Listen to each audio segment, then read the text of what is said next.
Hello, everybody. That bang is a little loud, eh? A lot loud. How's everybody doing? How's everybody doing this Friday? Everybody doing okay? You love the new intro? Oh, that's it's not new, honey. I gotta change it. I just don't play it often because I don't love it. It's okay. I created it myself. So I'm glad everybody's here. I got something we're gonna do tonight. I hope you haven't seen this video yet. I'm glad you're doing well. Welcome into the mods. Chris, Kitty, Whispering Winds, Donna. Welcome in. Joanne Marie from the UK, Missy. Nice to have you here. We're going to talk about, well, I don't know that I'm really off base because have any of you watched the behavior panels video they did yesterday? Marie, Camille, welcome. Nice to see you on the Daniel's interview. Have you all heard that yet? Put a 1 if you've heard that already, because we're going to listen to that tonight. It's an hour and a half. Oh, sorry, Donna. We're going to watch it again. Sorry. Sorry, sweetie. Oh, you too? Yes, ma'am. That's okay. Who else? Put a no in the chat if you haven't seen it yet. Anyways, I think it's fascinating because, oh, good, Chris Ashcash. Good. I'm glad not everybody's seen it. We're going to watch it today. It's an hour and 18 minutes, and I'm going to stop and comment a little bit because it's very contradictory to what a lot of the general public is saying in their opinions of Daniel, right? Jack and Lily's stepdad. And yet I see him as innocent as well. So, however, they also identify that there is something that he is withholding, in their opinion, about the facts of the case. And I won't give it all away because there's much more than that they discuss. It's also my sense. So I thought, wow, okay, Leanne, you're not that far off. So I haven't updated myself today. I did do a members reading this morning, so only a few of you we will leave comments on it. Okay, yes.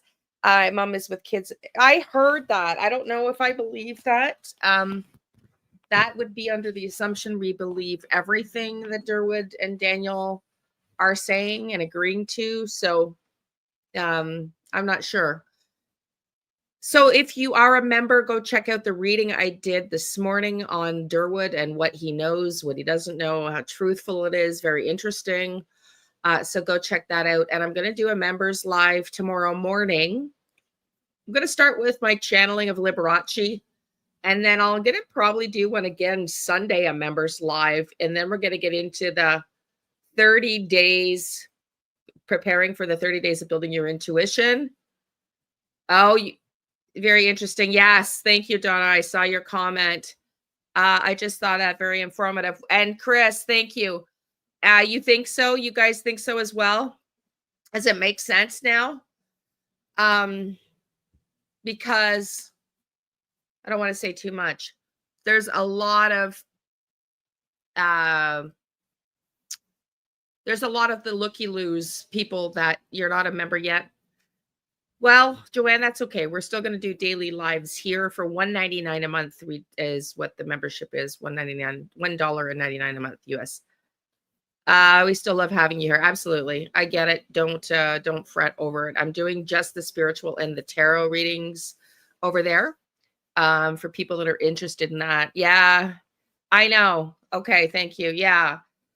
Yeah. And, I explain in the video what and how that happened for me with the like hair standing up on my body. So yeah, you didn't get the notification. I was going to ask you that because 33% of you are subscribers who have clicked on the all notification bells. It just feels like not all of you are getting the notifications because a lot of you are posting like 2 or 3 days later on something that's not the newest video and thinking that it is.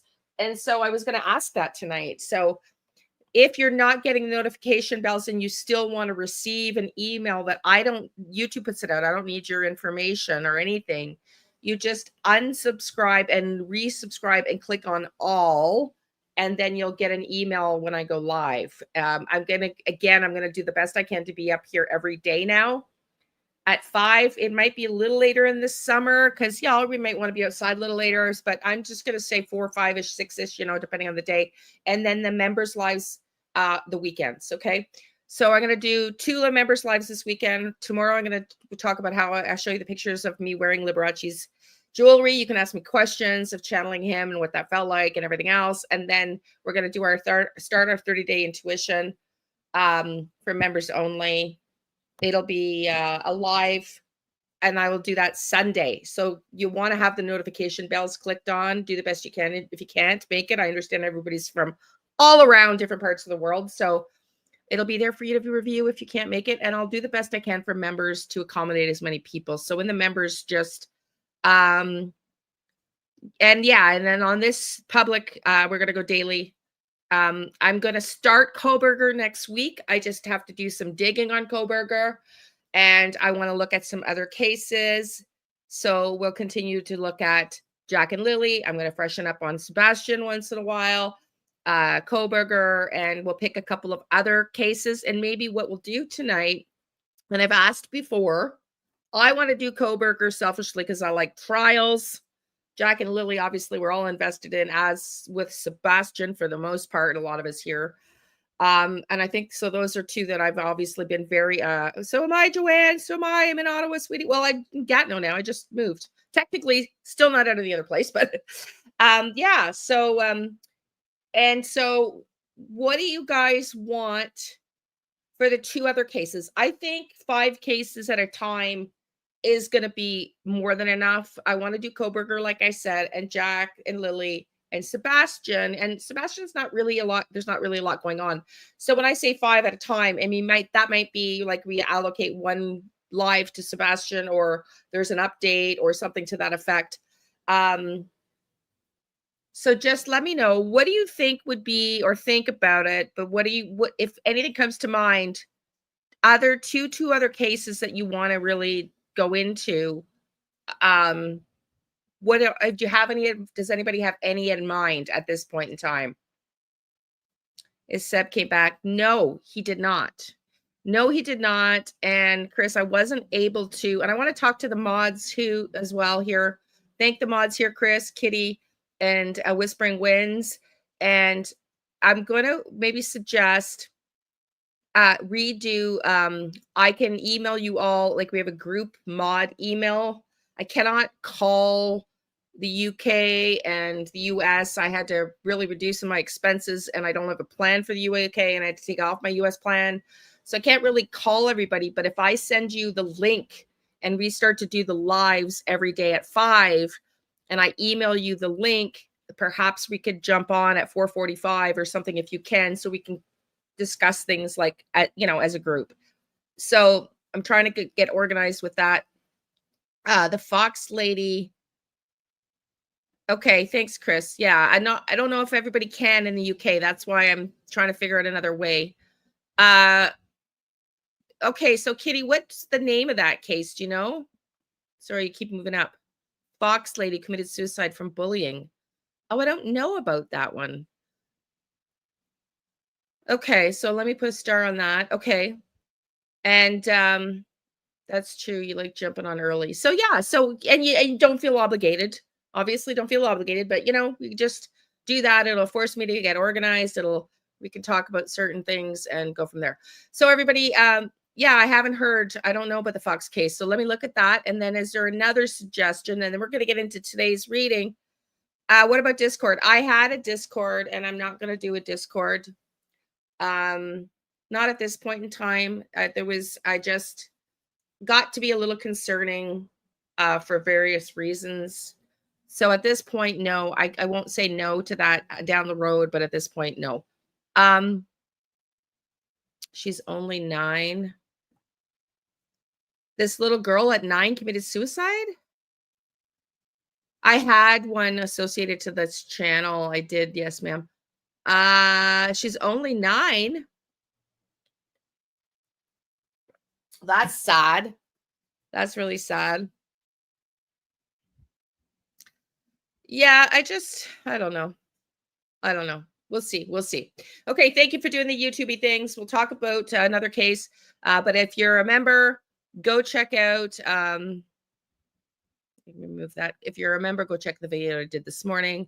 And we will. I will do another video tomorrow on Liberace, channeling Liberace, and then Sunday we're going to start our 30 days of blueprints on our developing our intuition and our abilities. And I could really refresh myself. And that's going to involve cleansing your auras and meditation and doing some exercises and then Q&A on those lives on the memberships.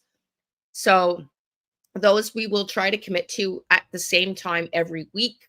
So tomorrow after I do the Liberace video, I'm going to ask you all to put the time that is the times that you're available.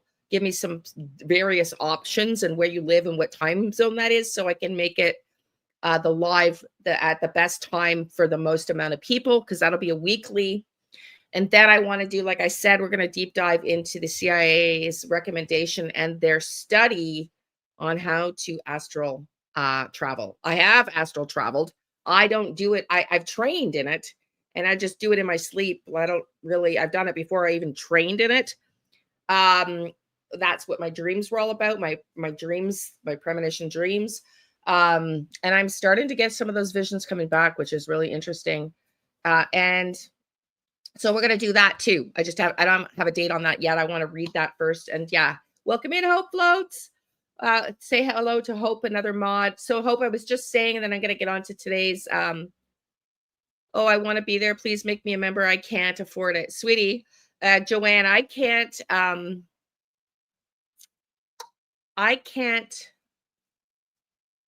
don't know how to give away a membership.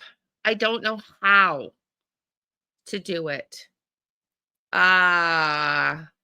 If you're here on one of the lives and somebody ever gifts a membership, it's YouTube that decides who to give it to. But let me, can one of the mods email me Joanne Matt's name, because I can't go back. I don't get to see these in the replay, these comments on the chat, and I'll figure out how to gift a membership. And if I can figure it out, Joanne, then you will get the first gift. Okay. I just have to figure out how to gift it. I don't know how to do that. Should have 10 what a month, honey? Yeah, YouTube picks the giftsters. Anyways, Hope, let me get back to a topic. I was just telling the other mods, I'm going to be here. I'm going to be Monday to Friday, probably 5 p.m. Eastern every day, Monday to Friday. And members' lives are going to be on the weekends for tarot, psychic development, all that spiritual stuff. You're welcome, Joanne. I'll do what I can, hon. And welcome in, Anne. And I just did a video, if you're a member, this morning. And I also Hope was going to say, if you if you all email me the mods, I'll create a mods email and send you the link before I go live at 5. It might be a little later in the summer months, but I'm going to do the best I can to keep it around 5, 4 or 5, 6 kind of thing. 7, it would be the absolute latest ever Eastern. And Don, I know you're, not going to be able to function at that time. So I'll do the best to keep it to the 4. And then I'll just send you the link, the StreamYard link, so we can jump on as mods and myself and discuss whatever, if we want to, with cases or whatever. You do no obligation, but just about 10, 15 minutes before we jump on the live. Okay, so enough of the public service announcements. Let's do the YouTube things and watch this together. And I just thought it was fascinating, because if you all have not watched this, these 4 gentlemen, it's called the Behavior Panel. They have 1,050,000 subscribers. They have zero affiliation with the cases they follow, and they all have very renowned businesses, written books, sell courses, etc. on body language. And they analyzed the most recent interview that Daniel Martell gave, the statement he did about Jack and Lilly. And so their assessment is incredible. And I love this channel. I don't always agree with them, but in this case, I happen to be aligned with what they're saying. And I've already stated it publicly. So I find it interesting. It's also not common perception. I guess most people think more against Malaya at this point in time, but at the very beginning, when this case first came out, everybody was all over Daniel. But yeah, listen up, because it's very interesting. I'm gonna stop and comment, but let's listen. Greg, tell us about the videos we're gonna watch. Yeah, Canadian siblings Lilly Sullivan and Jack Sullivan, 6 and 4, disappeared from their rural home in Nova Scotia on May 2nd. There's been a lot of searches, a lot of things going on. This guy's done a lot of interviews in front of the camera, many of them very small and very short. This is about a 12-minute video we're going to watch that's been cut up into pieces with the pertinent pieces here. It's been 6 weeks now since you've seen Lilly and Jack. I just want to ask, how are you holding up? It's been a long 6 weeks. I know that everybody basically in the world at this point is always wanted to know, like, what happened. It's been from sadness to anger at this point. And I know the RCMP and major crimes are working around the clock trying to piece everything together, and I'm grateful for that. But it always leaves the question, 6 weeks has gone by, and we know at this point they're not in the woods. And where are they? Did you feel in the beginning that they suspected you? Of course. The stepfather was always a prime suspect right off the beginning. You felt that from the beginning? Yeah. But you don't feel that now? No, I don't feel that at all. I asked for the lie detector.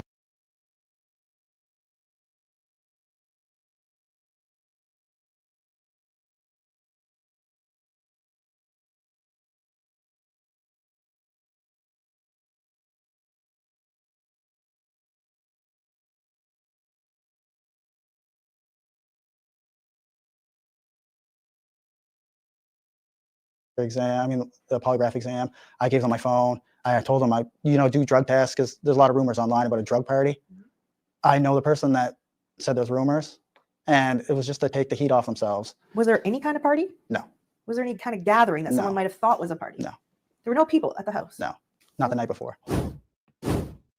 Sorry, I forgot to add myself to the stage.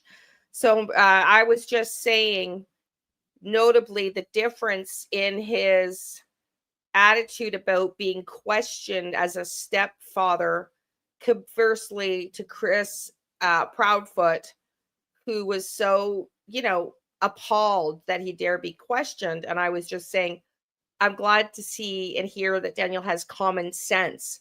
It's clear that most abductions or missing children's cases that, it should be obvious to most people that the first people that are going to be under the suspect list is going to be the parents, especially stepfather. So, I like that he is authentic. And oh, don't worry, you're late, sweetie. Don't worry, sweetie. I got your email. So thank you for that. Were you, truth seeker, were you looking up my dad's case? And is that what you were up doing until 3 a.m. with the paperwork? I just need to clarify because I was trying to get his obituary done today. I picked his urn, and yeah, so I didn't get a chance to get back to you. I don't think my dad wants a public obituary because I tried for 2 hours. I could, oh my God, you and I have to talk. You found a lot of stuff on my dad's case. That's fascinating. I love you. Like I could hug you. Thank you. I know, sweetie. Thank you. You know what? I don't want to talk too much about my dad because someone commented about that in last night's video. And I don't want to make this about my dad. I know I cried today. I know I'm going to cry, and there's going to be times I'm going to cry. But at the end of the day, I feel like I'm handling it better for, I would say, 3 reasons, maybe 4. 4 reasons. 1, I know I'm going to connect with my dad spiritually. He's already connected to me, with me. With that being the number 1. 2, I know my dad knows I love him and I did everything I possibly could, and he thanked me so much for everything, and we healed each other. It was just incredible the last 6 years with him. And I also know that I built a bond with him on a soul level before he passed. And because he healed me, the 4th one, and I resolved so much of my conflict. I think when somebody dies unexpectedly and you haven't resolved all your inner conflicts and demons in that relationship, it's harder, if that makes sense. Like I feel at peace. Well, the 5th reason was, I told y'all I did a prayer for a miracle a few weeks ago, and I literally felt my soul coming out of like I experienced the judgment card for the first time in my life, like my wish was being granted, like I was being elevated out of this karmic debt, like I've repaid my debt, I passed the initiation, and I get to move into a higher timeline. And I know that I feel like it was his time, and I just feel like, it was time for him to go. I don't have regrets. I've healed everything I had with him. I'm not going to not miss him. There's no doubt I'm going to cry about him all the time, especially on his birthday on August 18th and all that stuff. But we healed each other. And I think those people that suffer so much. Oh, I was going to say, when I had that experience of coming out of my body, there was another experience. I keep losing that train of thought. It'll come back to me. Something else happened. Oh yeah, I prayed in that moment that he didn't suffer. Because with dementia, like I never wanted to walk in and he didn't recognize me. And my dad would not want to be in a place where he was incontinent and couldn't eat. Like I didn't want him to go through that because I know he would have hated it. And so I prayed he didn't go through that. He was happy at the time he went. He was watching hockey. And I think the time was perfect in that sense. I would have loved to have the summer with him, but I think most people say that about their loved ones. So I'm going to cry. There's going to be days I'm going to cry, but I have so much more that a lot of people get, which was we healed each other. We grew so much closer over the last few years, and I know I can talk to him in the afterlife. So, okay, enough said. Thank you for that. So let's listen to this. So Daniel has enough common sense. I do. We're really souls, at a really, really, really soul family. And like for a lot of us, I'll talk a little bit about the spiritual, but we'll talk about this kind of stuff more in the spiritual channel. When you feel like you are not in the right family, it's because you were agreed to be birthed into a family. Yeah, thank you. And I also that's why I feel inspired to help people with mediumship, because how healing would it be if you could resolve on things that were not resolved before a loved one's passing, or know that there is an afterlife. And man, oh man. So there's just so much power in that. So, on the spiritual healing part, we're going to talk more about the other channels. So my mom will be gone 3 years in August, and it helps me knowing that she's not trapped in bed anymore. Exactly, Hope. It's just brutal, yeah. I would love to connect with my dad. Oh my God. Well, there you go. Hang around with us, because I can't say that that's coming tomorrow, because we're doing this 30-day psychic blueprint, but it's a start, and we're just going to keep developing our intuition. Oh, and I have another thing I want to show you. Was a video on that.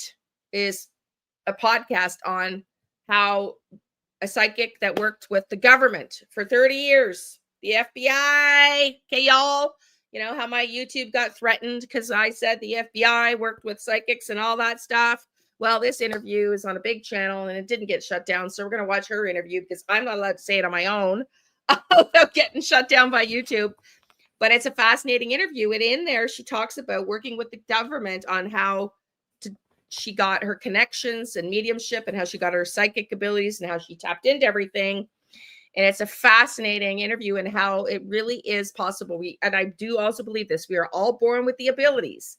Some of us have a greater innate ability and than others, just like we all, it's like I couldn't sing. You would just die if you heard me sing. Your ears would be piercing and bleeding because I cannot sing. There's other things I can do that, you know, y'all can't do, vice versa. We all have our skill set. So we all have a natural inclination or predisposition for certain talents, but we also all have the ability to channel. And so I think the first step for all of us, though, is getting the muscles working, developing the practice and the discipline and the meditation and all that. So, okay, let's keep going on. That's for members. So let's keep listening to this. So Daniel has common sense, you know, he has some common sense. He's not blaming the system because he's a suspect, at least in this part of the conversation. Keep listening. All right, Mark, what do you got? Yeah, so kind of grand scheme of things, let's start off with this because it runs through the whole of it. There is quite a low energy level from this person, and there's kids missing, and you might say to yourself, well, hang on, where's the urgency around this? Where's the energy for it? Yeah. But knowing something of Nova Scotia and the culture and the energy levels there, my wife's family are all of that side of the family from back in Nova Scotia, and he is from a very small area of Nova Scotia, and it is very low key. It's very slow. It's very, very gentle, very, very lovely, pleasant people, but slow and gentle. I mean, even in their biggest city, it's slow and it's gentle. So that energy level doesn't surprise me. I mean, in this particularly. As a Canadian, I would concur. I have a girlfriend that lives out, like I said, out in Truro. And it's very low key in the East Coast. It's just that people don't get overly upset about very much. And so, yes, that is true. Sadness to anger, he says. And so that's potentially a grief cycle. Or at least, you know, he names that very, very well. The frustration, the irritation, the anxiety that can come with the anger part of that grief cycle. Welcome in, Billy in Wonderland. Welcome in. So nice to have you.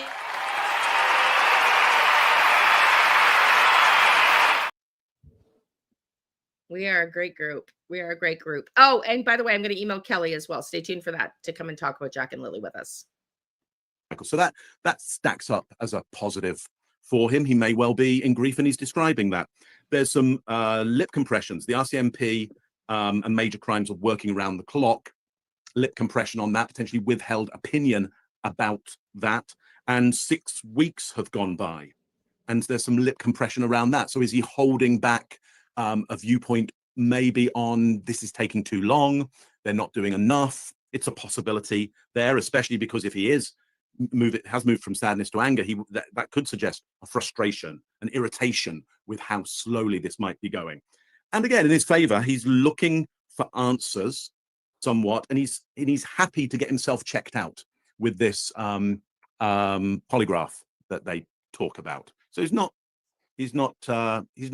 saying that, well, he's done it. He's got that done. So he's getting involved. He's relatively positive about getting involved. So in many ways, there's a lot going for him on this one. Chase, what do you got?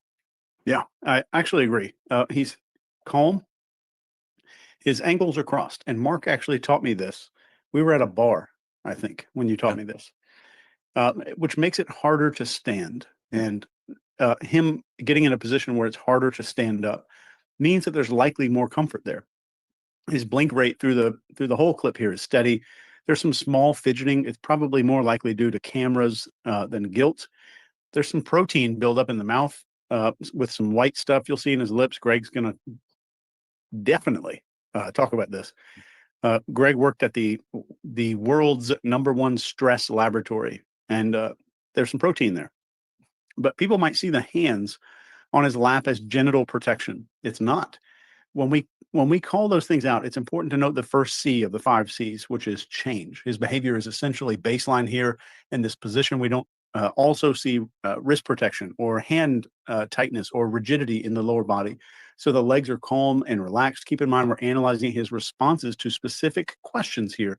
Somebody who's guilty isn't going to just off gas a bunch of behavior regardless of the situation. There are a few factors that matter in whether we're going to see relevant behavior in a situation. So there's essentially 7 things that matter if we're going to see something relevant. So we have perceived stakes, how the person sees the stakes, the intent of the question, maybe it's trap or a neutral one or rapport building. There's some personal relevance, which would be the 3rd. The 4th would be social pressure. And 5th is expectation of judgment. 6 would be narrative control, like who's steering the conversation. 7 would be timing. We're seeing something big in timing, which is we might see early self-monitoring versus a lot of late stage fatigue and leakage there. And we're not seeing a lot of that. So looks pretty good here. The mainstream media is not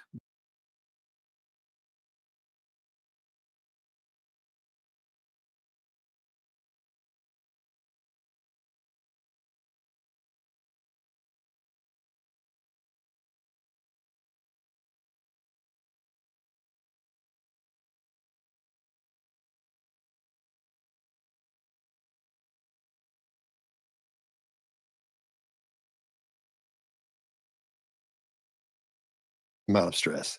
He may be psychologically, but for some reason it's not showing, but it's not showing if he is, which doesn't mean he's either innocent or guilty at this point. You just see that and go, that's what's missing. And here's what we're seeing. So at the beginning, we're seeing him dapping a little bit with that thumb on his hand like that. Not a whole lot. That's how he's getting rid of some of that built up stress and tension.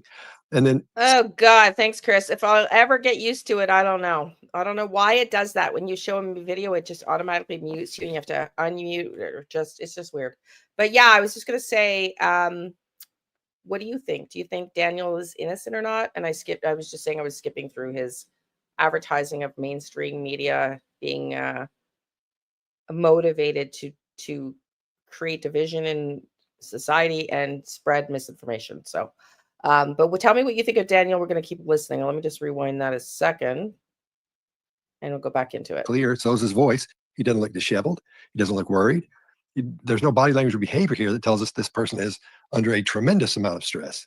He may be psychologically, but for some reason it's not showing, but it's not showing if he is, which doesn't mean he's either innocent or guilty at this point.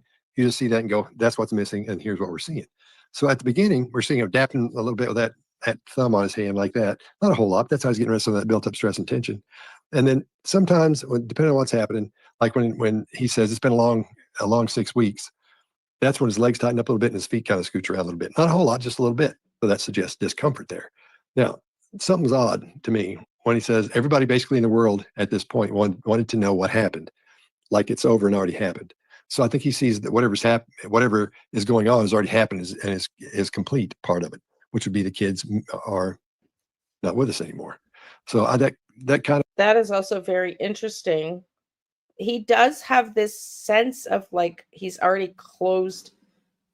There's closure. Now, realistically, he's the stepdad. So even if they were to be found, is he likely going to see them again?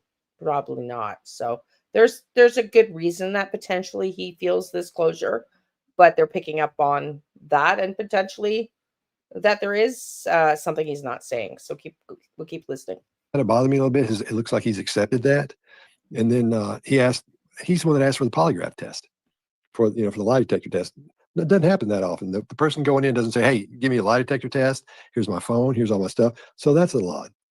I'll get a little while later. And you can see it as one way. So that's somebody that's guilty because they want to go ahead and get that over with and get all that stuff started.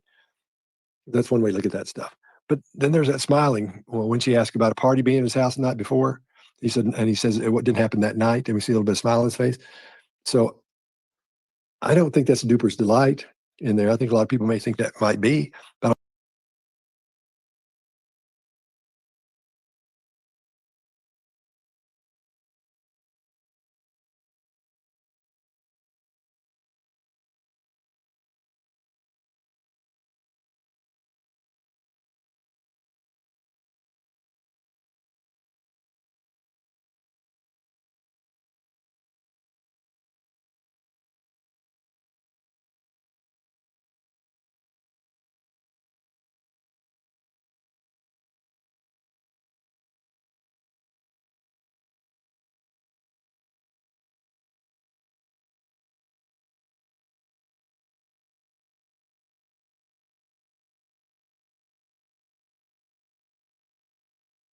Am I still muted?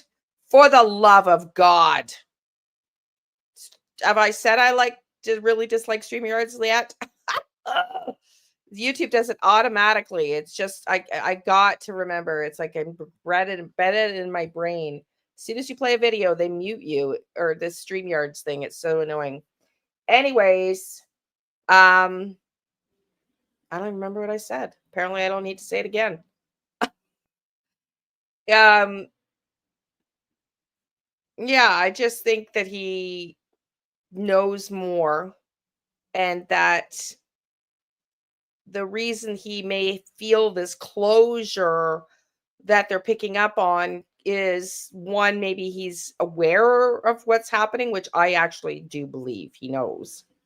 And two, he knows that the likelihood he's going to see these kids again, even if they are alive and found, is pretty slim to none because of his declined relationship with their mother, and he's not the biological father. So I don't know how much they know about this case, but yeah. So I'm not sure. What do you think about this Daniel Martell, about the stepdad? What do you think about him in this interview? And then I'm gonna stop talking. We'll listen a little bit more. I don't think that's what it is, because it didn't show up like it usually does when we see Duper's Delight. So this one's really different for me. It's really we're seeing things So we should, it didn't show up as it should. because quite often, yeah. So, Greg, what do you got? Yeah, a few things. Chase, I think I'll start off by talking about the protein buildup. It's because you mentioned it. Yeah, when we grab people, when you're pushing these people through, the level of stress we would do at SEER, you'll see their bodies start to scavenge all their mucous membranes, and you see protein buildup in the corners of their mouth. That's from high duress. You don't see it very often in your life. Likely, most people will never see it, but it's really common in people that are going through that whole program. So we'd see it build up as indicators of stress. Another one, Mark, I'm going to jump ahead into pieces back and forth that tie off to what you guys are talking about. I agree with you. I see frustration. And where I see that frustration is when he's asked about being a suspect. Agitation rises. And what we see is respiration change. Listen to it. You can hear it. Concern or frustration, something in his brow right there. It's knotted right here. He doesn't use his brow a lot, but right in these muscles, you can see a lot. But there's no grief in the brow. There's no grief in the chin. So that tells me it's probably more like frustration. No, and that's what I was saying when I was muted, Whispering Winds, is that smirk that he's making, I think he is kind of laughing because it's like, yeah, we had a party, but it wasn't the night before. It was the night before that, or something to that effect, you know? That's just what I pick up, but I'm not anywhere near the experts these guys are. So my intuition works very differently than what their analysis is. And so who am I to say? I'm just saying, I think it's more of a sarcastic smirk, like, yeah, dumbass, you had the wrong night, but I could be wrong as far as what their neighbors said about a party the night before.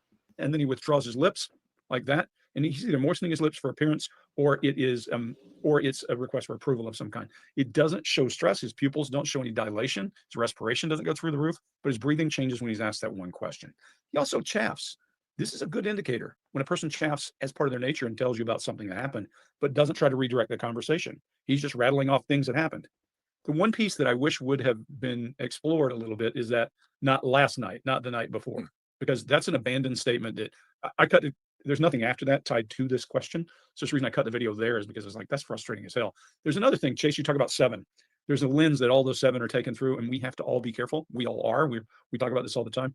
We look for patterns, not how we feel. One of the biggest mistakes you can make is assuming the person sitting across the table from you feels the same way you do, or understands things the same way you do, or has the right neurological programming. I think we may have something here that I'll show you why as we go through, but I think we may have a divergent neurotype here. And I think that's part of the reason, not the slow speaking and all that, but we're going to see other really good indicators from people I've worked with in the past. But he does have no illustrators. He's locked down, he's crossed, but it's consistent. We think of that as a baseline. I think he came here with some talking points, and we can look for that when he delivers those, because he's awkward in the way he does it. He goes to a slow cadence. At this point, 6 weeks have gone by, followed by lip compression. I think that's where the frustration starts, Mark. And then we know they're not in the woods. And where are they? That's a list of things. You don't string things together with and. You would say so if it was a normal conversation, which is why I think he came here to say certain things. We'll pay attention to see if we see more of that. But at the end of the day, guys, I don't see a lot of anything I would call deception. We talk about pupil dilation. We talk about stress. We talk about, so stress can come from lots of things. Stress can lead up to going in there. And many of you people that are watching, you have trouble with public speaking or a test or something else. And you ramp that stress up, even though it's not really caused by the event. It's caused by apprehension going into it. Could be the same thing here. We can see all that stress from this. We could also see stress from an altercation with family. We can't read that. But what we don't see here is a lot of reaction. We don't see pupil dilation, a lot of blink rate, eye lock, any of that. It looks normal, normal cadence, normal speech.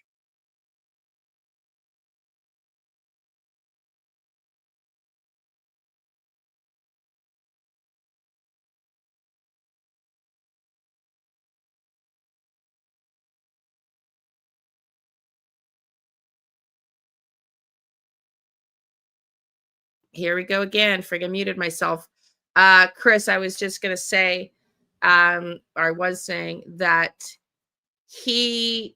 I could be wrong, correct me if I'm wrong, but I thought Daniel basically was accusing them of being involved in illegal substances, if you know what I mean, in the distribution of that. So potentially that's, I don't know. I just, that's what I heard. I don't know how true it is, of course. And you know what else? His sentences aren't structured for prepared answers. So I agree with you on that. You know, here's an interesting one for you guys. Sadie and I did Sadie has a great channel, guys. If you haven't gone there, go check out Sadie's channel. And we were talking one day, and there was a single short interview with this guy where I was suspicious of him, really suspicious of him. This video is much different than what you see in that first interview with him. So it's always good to get long form so we get more input. But go check Sadie's channel out and see what she's got there. Where do you look at? Where is it? Sadie Prime Minister Behavior on YouTube. Okay.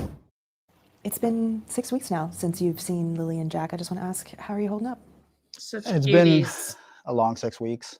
I know that everybody basically in the world at this point is always wanting to know like what happened. It's been from sadness to anger at this point. And I know the RCMP and major crimes are working around the clock trying to piece everything together. And I'm grateful for that. But it always leaves the question, 6 weeks has gone by, and we know at this point they're not in the woods. And where are they? Did you feel in the beginning that they suspected you? Of course, the stepfather was always a prime suspect right off the beginning. You felt that from the beginning, Yeah. but you don't feel that now. No, I don't feel that at all. Well, it could also be exactly because of what he just said, that he's more relaxed. He's no longer a suspect in his opinion. I asked for the lie detector exam, the polygraph exam. I gave them my phone. I told them I do drug tests because there's a lot of rumors online about a drug party. I know the person that said those rumors, and it was just to take the heat off themselves. Thank you, Kitty. Was there any kind of party? No. Was there any kind of gathering that someone No. might have thought was a party? No. There were no people at the house? No, not the night before. Okay, you mentioned you offered to take a polygraph test. Yeah. Did the RCMP take you up on that? Yes, it did. And how did that unfold? That unfolded in my favor. Daniel, They obviously know. you offered, but I really think they were going to probably do it anyways. I'm not sure you really have much choice on that, but it could be wrong. I guess you can always refuse. Just doesn't look very good. So while he did offer, I think probably it was going to happen anyways. The line about anything. So they said, "Yep, great, thank you. Come in Yeah. for a polygraph test." Yeah, it took a little while Thank to you. set up, and When did you do that test? I don't know the exact date, but that would be at least 3 weeks ago, probably. The Wednesday. Roughly 3 weeks after the Wednesday. disappearance. Yeah. And I think most Canadians wouldn't have any idea what's involved with that. Can you describe the process? You go in and just tell us right from the start. We go in, sit down in a big comfy chair, and they have multiple sensory pads. You have them underneath your forearms, you have them underneath your butt, and you have them underneath your feet with your shoes off. You have a sweat gland on one finger. You have a measuring instrument for blood flow that goes in and out of your hand, and you have a cuff on your arm for blood pressure to measure your pulse. Were you nervous? Yeah, I was extremely nervous, especially with the first question they asked you, did you kill Lilly and Jack? That was the first question they asked you. Yeah. Okay. What went through? I'm not the only one that has said and stated before that I cannot, for the love of God, and you're going to hear Chase talk about this. I guess I'm getting ahead of the video, so I'll try to be quiet. That they only asked about questions about murder. So of course he passed, because in my opinion, they were taken, planned and taken. So I'm just really shocked, and you're going to hear more about what Chase has to say regarding this. It's really fascinating. Through your mind when someone's asking you that question so point blank like that? Your mind has a massive release of chemicals, I guess you would call them. It's like your stress levels just astronomically through the roof, and your body doesn't know what to do. because it's not every day the way you're hooked up to machines in an interrogation room where someone asks you questions like that. What other kinds of questions did they ask you? All the questions pertain to the death of Lilly and Jack. Are you accessory to the murder of Lilly and Jack? They were all. So all of the questions assumed that the children are no longer alive. Yeah. There were no questions at all about, did you take them somewhere? Could No. they be somewhere? Wow. All right, Greg, what do you got? Wow. So we talk a lot Wow. about eye movement, eye accessing cues, and about internal dialogue. This is one of the single best internal dialogue indicators I've seen. When we say that, we typically mean a person's looking down into their left. When he's asked the question about the date, watch him trying to figure out, okay, and I can't tell you what he's thinking, but that was the day I went here and here and here. And so he comes up with a date as he's figuring that out. He's rifling likely through a series of events that would tie it back for him. That we see in a lot of people when we ask a hard question that they should know the answer to, where were you Tuesday? And they go, that's a different story. This is about a person who's trying to give you real facts. This is the beginning of when I start to say, this guy may be neurodivergent. You ask a hard question, there's only a way that he knows how to process the data, and he's going to hand it back to you in a different way than you perceive it, which means you need to question him very differently. And we're going to see, while this woman does a pretty good job of questioning, there's some missed opportunity there because she's not taking into account how this thing works. Other interesting. I'm going to explain to you. I read about neurodivergent. Okay. I want you to read between the lines on what they're suggesting. We heard from Malaya that Malaya, that the kids could be autistic. So neurodivergent, I looked it up last night, describes individuals whose neurological development and functioning differ from what is considered typical or neurotypical.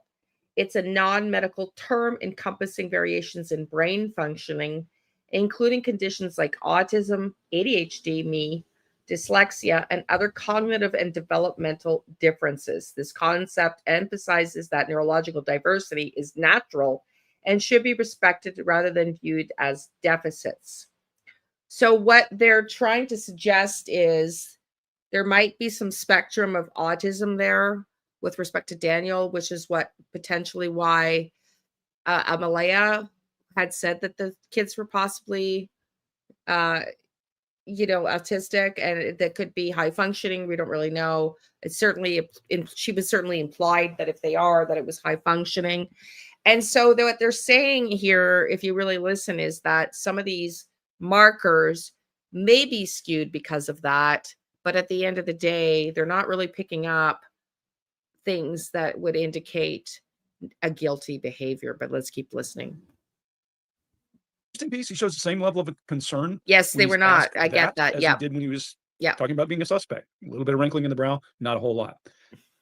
Then he gets to how pure facts work and how the actual poly works. Watch his hands come up. He gets animated. Fact-based answers, lots of animation. Complex concepts, not much animation. Has to rifle through and figure out what it means, works through it. But you can see him raise his hand, start to illustrate by that when you're punctuating your brain's thoughts with your body, your hands, some item or that. And all those barriers, those closed up things we were talking about are gone. Remember, I say if you've got 5 pieces of body language and those are gestures, illustrators, regulators, adapters, and barriers, those adapters and barriers start outnumbering the other stuff, it probably means you need to pay close attention. But this guy does it as a baseline, and I think we're okay. These concepts are giving him a hard time. That tongue jut out of his mouth at the first question that they ask him is a little awkward. It would cause me great concern if he didn't follow up with it pretty quickly, because he holds his tongue out of his mouth, not just a rejection tongue jut. Desmond Morris said was baby's first no. She should have asked a follow-up question here, in my opinion, because when he said the first question was, did you kill them? He didn't answer it. I would have said, so did you? But that's not exactly the way most people behave. And here's how I know that the guy is not neurotypical or does not fit the standard model. When she asks him a question about how he felt, what does he say? I would say, I was angry. I was enraged. I felt hormones rolling over me. I felt chemicals rolling. He answers in a very literal way. And a lot of people who are not neurotypical will answer the question they think you're asking with no concept of what you really meant by the question. That's the beginning of it for me. He doesn't answer with indignation. I was madder than hell. He just says, hey, I had these chemicals. And then she says, then when she goes into the second question, she didn't follow up either. So this guy gets past both of those, but I don't think he's doing anything out of the norm. I think it shows us insight into how his brain works, that he is going to answer a question a physical way rather than saying, I felt like this, I was angry, I've been this. And we'll find later the right question gets the right answer. Mark, what do you got? Yeah, really interesting, Greg. He seems very much in a world of things rather than feelings. I agree. He gets super animated on the polygraph stuff, and great illustrators. Like he's taking us through the whole thing. It's better description of a polygraph than I've ever had from anybody, I think. You know, there's sensors I've not heard other people describe there. So it's like, oh wow, you really paid attention to this. He Seems probably like asked questions because he knew names for things. totally. I think he was very involved with it, and very interested in it. You know, interested in the tech and the process in the same way that he's interested in the process of sadness to anger, but we're not seeing the sadness or the anger, but he's interested in the process and the delineation between the things. So great baton gestures, which are the gestures that conduct along to the rhythm of the speech, as Scott would say, specific words and phrases, is a great way of saying it. We get good baton gestures from him. So his body and mind are very much in alignment. Hard to do that when you're making stuff up. And listen, why would he make this stuff up? So this is really a baseline of what kind of person have we got here? Somebody who enjoys the tech, enjoys the world of things, isn't quite so much engaged in the world of feelings. Chase, to your point, no change in those feet, radically, still cross. It would take him at least 1, 2, 3, 4 moves to get up, to, you know, from that. So he's pretty relaxed, he's pretty calm in this situation. And you might go, okay, but why be so relaxed and calm? The kids are missing. Well, 6 weeks into it, he's maybe more a things person than a feeling person. He's from Nova Scotia. That might have some aspect to it. So there could be, and we don't know his relationship with the kids. We know he has more kids, but we're kind of predicting, well, if you have kids, you always feel the maximum amount of emotion for all of the kids that you have any relationship with. Well, maybe not all of them, maybe. None of them, perhaps. I don't know. I don't know his relationship with the kids. We're just going, well, a good person, a good father would have the best possible relationship with all kids. But that's not life. You know, this just doesn't work like. Totally agree. I just want to say, you know, we have this tendency, we, myself included, as a society, to sort of make assumptions that, well, a good parent should be, you know, this, and a good parent should be that. But one, he's a stepfather, and two, as I well know, and a lot of people know, not everybody's a good parent. So even if they didn't do it, doesn't make him, you know, anybody, you know, it doesn't make him guilty if he's not a good parent, I guess is the point. Like that necessarily. I mean, great if you're a father and you do have a brilliant relationship with absolutely all of your kids within a blended family. Absolutely. But wow, tough, hard to do, you know, hard to do. My anybody who's in that kind of relationship situation, my hat is always off to them. I'm like, wow, that's real dedication. That's a real choice to go, I'm going to make the best of this relationship. That's not, you don't necessarily fall into that. You know, that's a choice that you make. There's an eye change and a pause around, are you accessory? This is the question he was asked. Are you accessory to, then pause, eye change, the murder of Lilly and Jay? So it feels like he has to reach and search for the framing that he was given. It doesn't seem like it's a framing that naturally comes to him. So even with that, I kind of feel that he's having to use somebody else's framing. I'm wondering whether he thinks the kids have been murdered in some way. That's a framing that he's been given. He has to search for it again and deliver it. He doesn't feel that comfortable. Yeah, I'll leave it at that. Scott, what do you got on this one? Let me ask you something first, Mark. If this guy's from Nova Scotia, what do you call him? Like, you're from Ireland, you're Irish. This guy's what would you call him? Nova Scotian. Oh, okay. I don't think there's any short. I can't think. Well, right, Nova Scotians. Hello, Nova Scotians. I know we have some out there. I definitely know we have quite a few out there actually who watch the show. Yep. Put down below whatever the shortened. You know, for example, if you're from Newfoundland, you'd be a Newfie. You know, if you're from Ontario, you're just an Ontarian. So I don't know whether there is a short one. Nothing. Maybe we can come up with that. Beautiful country, man. From the pictures, somewhere I'd love to live. Yeah. Incredible. Yeah, beautiful. Okay, sorry. So when he says that unfolded in my favor, he lets out this big breath of relaxation.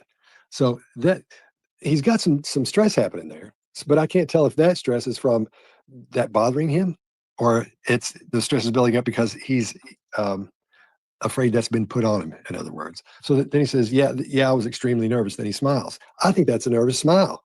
I don't think that's again, Duper's delight in there at all. And a lot of times we see it like when he had that tongue come out, we see the tongue between the teeth, which it does have a little bit there. That suggests that we got away with something. You know, we see somebody do that. They've done a prank on somebody, or they've taken something, they're goofing with them. But here it's mostly his lips touching his tongue when he does that. So that could go a couple of different ways. Go back to the Desmond Morris way that you're talking about, Greg. It could go, you know, I'm getting away with something, but I don't feel like this cat is getting away with anything right now. Anyway, I don't feel like that. So that was really interesting for me. It may just be a nervous tick of his because he's licking his lips and stuff all the time in here. So, but we do see a nostril flare. We hear fading facts after he tells her what the first question was, which was, you know, did you kill the children? And then the yeah is the fading facts part. But it's not the fading facts part where you're being deceptive, where you give an entire answer and it keeps getting quieter toward the end like that. It's just that one word going, yeah, like that, because maybe as he's thinking about it, it bothers him, not because he's being deceptive about it, but he hates that coming out of him agreeing with that or saying yes or addressing that situation at all. It probably bothers him. His blink rate's almost gone. His eyes are real wide. And he does that classic looking at the person asking the question after he's answered to make sure they believe him. But I think it's to make sure he's being accepted, or that the question landed right, or the answer landed right with her. Not that he's waiting to see if she believes him or not. I'm starting to go with you, Greg, on this. You and Mark, I think there might be something up. Yeah, too. Maybe you too, Chase. But I think maybe everybody said that. There may be something up here from a personality type situation. So then when he talks about the release of chemicals and talking about his feelings and all that, you could look at that two ways and say, well, he's feeling the rush for his limbic system. But then again, you could say, like you're saying, Greg, he's looking at it from an analytical position and saying, well, here's what happens when you're asked a question like that, or when I was. That's the way it was for me. Because he doesn't say brain, he says mind. He said he didn't say it happened in his brain, because we talk about the limbic system and things and chemicals and things. We talk about the brain, but he talks about the mind. Two completely different things. The mind housed in the brain. He may not know. Mm. Right. I was going to say, you assume that. One thing I've learned about people who have like somewhere on the autism spectrum is if you tell a story, they tell a story similar, and they're not trying to one up you. They're trying to internalize it and turn it into something, feed it back to you. So you can see they understand. Very different mindset than you would know if nobody taught you that. Yeah. All right. Well, I'll leave it with that. Chase, what do you got? Yeah, I think this one clip is an example of us coming at this thing from 4 different angles, which is great. I think this is astonishing. And let me start with a caveat. I'm not a licensed polygraph examiner, but I do own and operate 2 professional grade polygraph systems. And the systems that I own are proven to be over 90% accurate. They included a lot of advanced metrics like EEG and brainwave mapping and something called pupillometry, which is the micro pupil measurements, down to, I think, the 100th of a millimeter. So while I'm not certified under some standard law enforcement protocol, I'm not speaking from ignorance either. With that said, what's being described in this clip, if it's true, is idiotic. I love him Stupid. too. I love all these guys. The subject says he was given a Chase is my polygraph. favorite, and that though, the I first would say. question asked was, "Did you kill the kids?" Not only is that an absurd question to open with, it flies in the face of every basic principle of polygraph procedure. Any examiner with minimal training knows you begin with some control questions, neutral, verifiable, emotionally irrelevant. We establish some kind of baseline. And I think even more revealing than that was the subject, this guy, says all the questions were about the kids being dead and not missing. That frames the entire polygraph examination around an assumption of death, not disappearance. Yeah. And what this does, Do you remember when I lost my shirt about that last week? I was pretty impassioned, or maybe a little over a week ago now, since the move and my dad's passing. But yeah, so I was really happy to hear I wasn't completely out to lunch on that. Listen to him. He's just appalled. anchors that guy into a conclusion that he might not share, which makes him pass the test. And it's not just crappy interviewing, it's potentially contaminating the entire investigation. So if this is really, and maybe it's not, but if this is how law enforcement ran the test, they not only compromised the results, they showed the subject, this guy, their entire hand, and possibly gave him a roadmap for denial. This is not how you run an interrogation, and it's sure as hell not how you run a polygraph. And right after he says, I was nervous, especially around the first question they asked, which was, did you kill Lilly and Jack? We get that kind of behavioral spike. And first there's fidgeting, and it's not casual. It's like a pressure release valve. The system's dumping this tension out. And this, the second that this thing gets airtime, and I don't think it's recall. I think he's reliving this, and we see that stress. Then we see a tongue jut. This is a classic rejection or regret cue here. And it lands after the quote, which matters. He's not rejecting the memory. He's reacting to his own words. And that's called post-statement leakage. And it's gold right here. It's perfect. It's textbook. And then the almost sort of lip licking that's going on. His body wants to self-soothe, but I think he cuts it off. I'm not sure. But there's definitely some internal conflict. But if you put all this together, this trio might look like some kind of confirmation of guilt. I don't think it is, but I do think it's a strong congruence cluster for some kind of internal conflict around the statement, that question that he got asked. That's all I got. I was thinking about that too for the polygraph, but I'm thinking maybe what they did was, since he's thinking the way he is in an analytical fashion, when they ask questions, so where are you from? What's your name? You go through the basics you go through, and you sort of talk to him for a little while. Then they may have messed up and said, all right, well, let's get started. They wouldn't say that, but maybe he got a feeling they got started when they asked that question. Maybe. But if they still centered it around them being dead, idiots. That's true.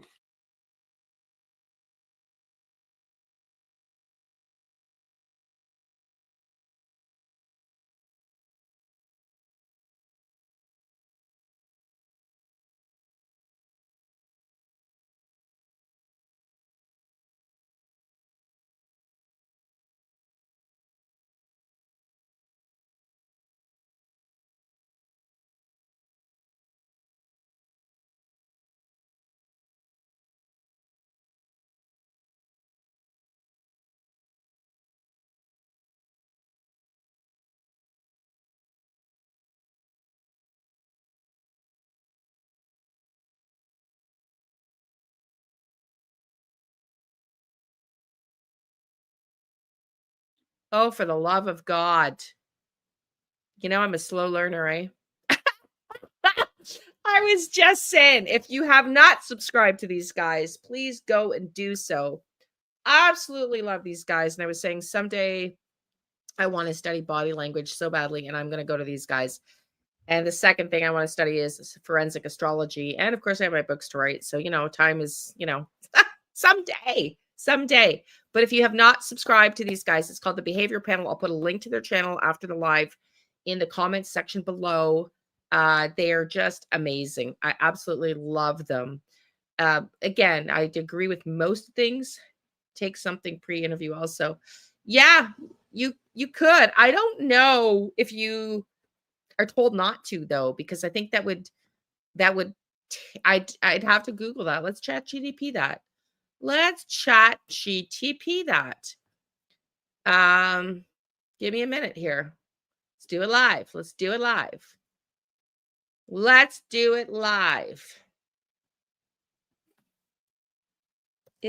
it illegal? Let me share screen.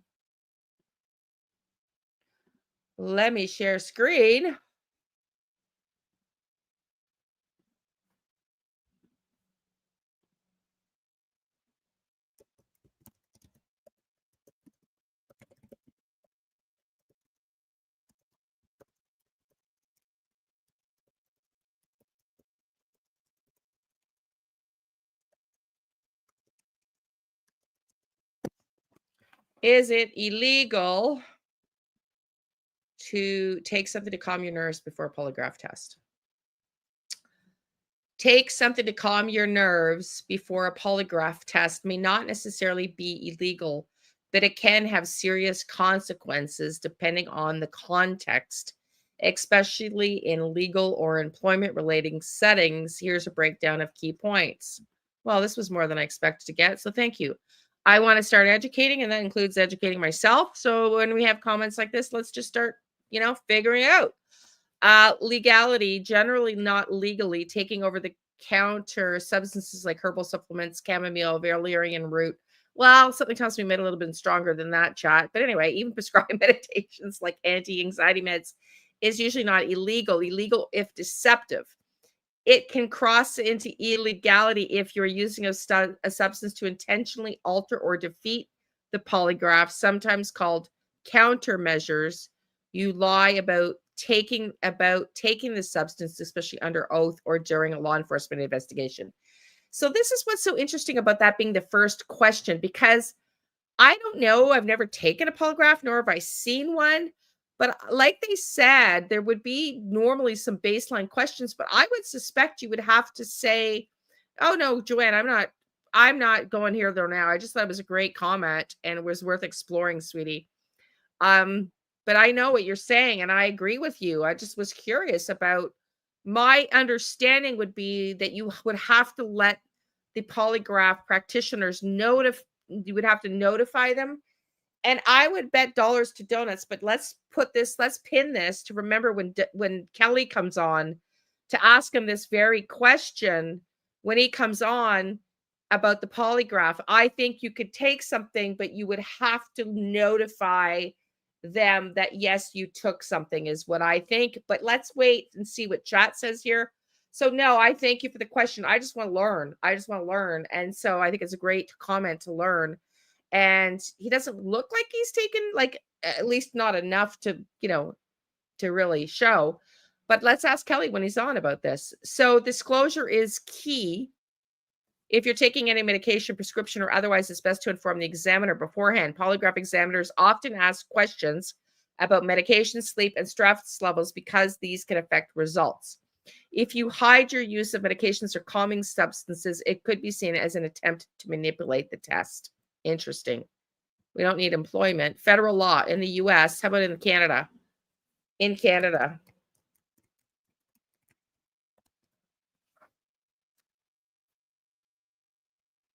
In Canada. In Canada, it's not illegal to take something to calm your nerves. So same thing the other one said before the polygraph test, but it can significantly impact how the test is handled, especially in a legal workplace or law enforcement settings. So is it legal? No. Criminal or civil law in Canada explicitly prohibits taking prescribed or over-the-counter calming medications before a polygraph. However, using substances, legal or not, with the intent to manipulate or skew the polygraph results may be considered as using countermeasures, which could lead to consequences in the context of criminal investigations. Well, it's the same damn thing. Same thing. Disclosure is crucial. Most polygraph practitioners and law enforcement agencies require disclosure of medications, including anxiety meds, sleep aids, allergic medication, or cold medicine. For example, information from Justice Polygraph Services. Continue taking any routinely prescribed medication. So this would be their instructions. Refrain from taking any over-the-counter medication 6 hours before. Bring a list of medications you take. On Reddit, users with anxiety noted, I'm diagnosed with anxiety disorder. I disclose this information. Worried Xanax can throw polygraph tests off. Polygraphs in Canada, results are inadmissible in criminal court because they violate key evidence rules, oath helping, expert opinion, etc. For civil, family, or internal workplace investigations, certain government jobs, they may be used, but courts often still reject them for similar reasons. Certain provinces like Ontario prohibit employers from requiring polygraph tests. Risks for non-disclosure. Omitting medication use or substance intake could be seen as an attempt to hide something, potentially reducing your credibility or causing an inconclusive or deceptive outcome. For ongoing cases of parole conditions, transparency is best, or parole conditions, transparency is best to avoid misinterpretation of physiological responses. So legal, yes, it's legal to take calming medication, but can backfire if concealed. Mandatory disclosure, absolutely, both ethically and as part of the best testing practices. Illicit, only if used deceitfully as a deliberate countermeasure. Thank you for the comment. I found that to be very useful and informative, which is what I want to start doing more of with this channel. So thank you. So let's keep listening. Let's keep going. We've got 20, hang on. 25. We've got 40 minutes left of this interview. Yeah. It's a bad framing, which is why I wonder that, his what seems to be his issue for me in not being able to want to frame it in that way, that he's rejecting that framing. My assumption was, because I got the same sense, it's like, why are they starting with that question? Right. My assumption is he doesn't remember that bit. He didn't even know that was part of it. Exactly. And people that show It's an assumption. this level of stress over an interview, remember, limbic thought is going to take over their thinking brain, and their ability to recall the actual details is going to be very difficult, because it was high duress that put that protein buildup in Ops guy's mouth. It was not, casual, call you a name, poke you a little bit. It was really, really aggressive stuff. What do you guys think about this woman as a questioner? Let's wait until the next video when we really see it. I know. I was going to find out now before that showed up, so everybody watching could get ready for it and not realize it. Thanks for my setup, Chase. I forgot we weren't friends. She's showing genuine interest in it.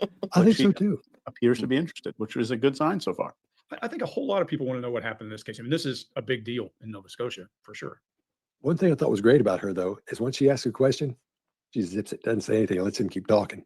That's so rare, especially if you're doing a TV interview, because they want to be asking questions that'd be fun. And it's not all camera on her the whole time. It's mostly him or both of them. The camera's great. I love the camera. Yeah, man. Yeah, it's set up great. Okay, you mentioned you offered to take a polygraph test. Yeah. Did the RCMP take you up on that? Yes, it did. And how did that unfold? That unfolded in my favor. They obviously know I wasn't lying about anything. So they said, "Yep, great, thank you. Come in Yeah. for a polygraph test." Yeah, it took a little while to set up, and When did you do that test? I don't know the exact date, but that would be at least 3 weeks ago, probably. So roughly 3 weeks after the disappearance. Yeah. And I think most Canadians wouldn't have any idea what's involved with that. Can you describe the process? You go in and just tell us right from the start. We go in, sit down in a big comfy chair, and they have multiple sensory pads. You have them underneath your forearms, you have them underneath your butt, and you have them underneath your feet with your shoes off. You have a sweat gland on one finger. You have a measuring instrument for blood flow that goes in and out of your hand, and you have a cuff on your arm for blood pressure to measure your pulse. Were you nervous? Yeah, I was extremely nervous, especially with the first question they asked you: did you kill Lilly and Jack? That was the first question they asked you. Yeah. Yeah. What went through your mind when someone's asking you that question so point blank like that? Your mind has a massive release of chemicals, I guess you would call them. It's like your stress levels just astronomically through the roof, and your body doesn't know what to do, because it's not every day the way you're hooked up to machines in an interrogation room where someone asks you questions like that. What other kinds of questions did they ask you? All the questions pertain to the death of Lilly and Jack. Are you accessory to the murder of Lilly and Jack? They were all. So all of the questions assumed that the children are no longer alive. Yeah. There were no questions at all about, did you take them somewhere? Could No. they be somewhere? When did you find out the result of your test? Immediately right after. What did they say to you? You did a good job, you passed. And how did that feel? Good. And did you feel that there was any further suspicion on you after that point, or was that sort of conclusive? No, that was really when I seen the turning point for it's starting to taper off with investigators. Do you know if Malaya has taken one? I don't know if I can say, but I will anyway. Yes, she did take one. Okay, she took one. Do you know the result? No, RCMP wouldn't let tell me I asked. You said you feel like everyone in the world wants to know what happened to Lilly and Jack. Yeah. Why do you think that is? Why do you think this is getting so much attention? Well, just the mysterious and nature of everything and how strange everything is. The RCMP, they have to keep a tight lip on everything, but there's a lot more that meets the eye with the case. Is there something that you think the public doesn't know that you can share that you want the public to know? That's a hard one because I don't want to impede the investigation in any way. It is still a missing persons investigation. It hasn't pivoted to any type of criminal investigation. But the kids were seen the day before. I know a lot of people didn't know that. I still see a lot of stuff online that the kids could have been missing for days. They were out of school for days, and they were seen in the Glasgow area on camera the day before the disappearance in the afternoon. Where was that? I don't know if I can say that, but it was near the Highland Square Mall. Was it with you? It was with me, Malaya, and Meadow, and Lilly and Jack were there too. And are the police aware of that? The police were aware of that since. Do they have that video? Yes, they do. I also talked to my coworker in the parking lot as well, and he verified that with investigators as well. So for all the speculation, they were gone days ahead of time, or they were seen the afternoon on camera before the disappearance. All right, Chase, what do you got? So you've heard me say it 5 bazillion times since our second video on the behavior panel. Let's look for what's missing first. And here's why. If you look at this clip again, all of the discussion has been self-centered. He discusses all the details of the case to clarify, not to seek return of the kids.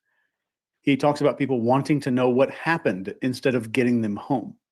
He makes no plea for their return, and no desire is visible on my end for people to help find them. There's no urgency other than his discussion about his own emotions during the polygraph exam. This could be a bunch of hallmarks of having accepted the fact that they might be deceased, but I'm not totally convinced. But I will say there's enough time to go through that grief process, the denial, anger, bargaining, depression, and then acceptance. This is called the Kubler-Ross grief cycle, but there was enough time there. There are a few stress indicators here, and they're here in this clip, but they're not any around guilt questions and responses. And in the ones that are present here, they don't occur in clusters. And not every human's going to spill out behavior that screams the truth. The questions are in the setting are critically important. And so far, there's no direct line of questioning to get. Very interesting comment that he made about no behavior is going to scream out the truth. So I think that's a powerful statement. I also want to say, in line with my theory, I think what's shifted with Daniel, if you look at him now, he's much more relaxed in that interview than he was in the ones he did when the kids were first missing and the search parties were around. I believe for two reasons. One, he's no longer a suspect. And two, I believe he has learned that the kids are alive or where they are and who's involved. And so he's relaxed and he's come to terms with the fact his relationship is over. And when and if these kids are found, he's not a suspect, he's not involved, and he's likely not going to see them again. And he seems to have come to terms with that. So I think he's not nervous because maybe they're not deceased. Maybe I picked up what I said in the members live that I did, the reading I did this morning. Maybe they're not deceased, or maybe he believes they're not deceased, but at the very minimum, he knows he's no longer a suspect in his opinion. I think he has knowledge, like Chris says. I think he knows the full-on facts, with exception to whether or not they're deceased or not. I in the members live this morning told you why I have come to a certain conclusion. I'm not going to say more than that here, but he may not know that fact. That's all. Get involvement of guilt involved. There is a strong tongue jut again when he says Lilly and Jack. So it's the second time that we've seen a strong tongue jut in relation to the mention of these two children. And I'm wondering now if we're seeing a baseline stress response that we need to mentally catalog and keep an eye out for it. But this video, number 3, which is our third video, was my indicator we're probably dealing with somebody who is unique on the neurology spectrum here. Mark, what do you get? Yeah, really, really interesting. Okay, so still very low energy. Feet are still crossed, no change there. There's a great sense of resignation, I would say, in that energy. There's maybe some Nova Scotianness to it as well, but there's a great sense of resignation. Just as you say, Chase, that resignation could be past the whole grief cycle. And also that grief cycle doesn't necessarily show up in the order that it's often described in. You can jump from moments, you can jump back again, and you could even have anger with the kids. Of course, it makes no sense to us here because we're not going through the grief. But if you have been through that grief, you can often feel anger towards the victim of a grievous moment.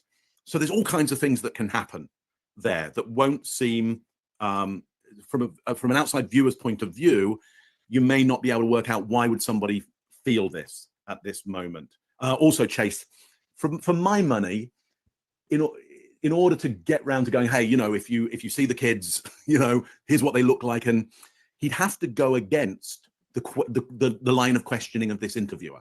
And is he the kind of person that would take control of this interview? Like you and I, maybe all of us here, maybe we would, maybe he won't and he doesn't. So there's a lot of possibilities here. Chase, the biggest thing on my mind at the moment is you are wearing a watch that I've not seen you wear before.